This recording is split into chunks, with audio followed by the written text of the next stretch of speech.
I'm John Davies with GreenBiz, and I'm here at Ford's End Transit event. I'm here with Sudipto Aich, who is principal researcher for Ford Motor Company. Welcome, Sudipto. Yeah, thank you. So one of the things we were talking about, and you talked about earlier on stage, is Ford's approach to open innovation.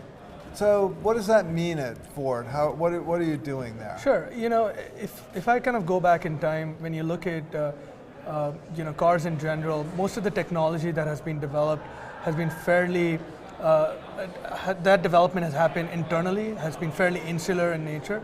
So what we tried to do with this kind of initiative was to kind of really energize the lead user, and we classify the lead users as these early adopters of people who are developers, makers, who are kind of working in this space and carving out what's next in this area of innovation. And with that in mind, what we have at Ford have tried to do is create this platform called OpenXC.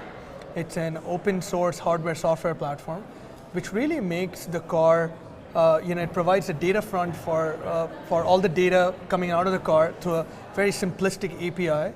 And even though it's a data platform, at large what it does is it enables people to kind of work with car and make car relevant applications, solutions, hardware, and hopefully contribute to the space of innovation and new technology.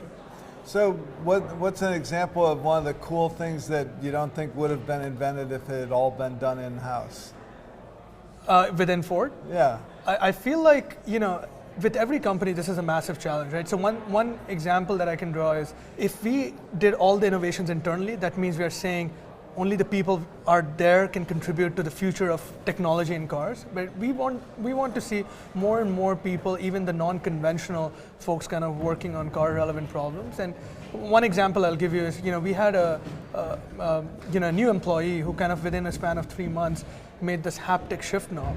And the idea was, he looked at traditional shift knobs and he said, these shift knobs, they're just like a knob that's just screwed in there.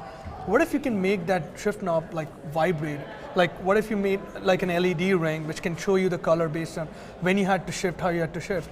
And the enabling part was, even though he was a new employee and he knew very little about cars and Ford and the engineering ecosystem, he was able to contribute to like new technology in a fairly short amount of time. So those are examples internally, and then we have tremendous external examples. We have done challenge posts like app challenges focused on fuel economy as an example.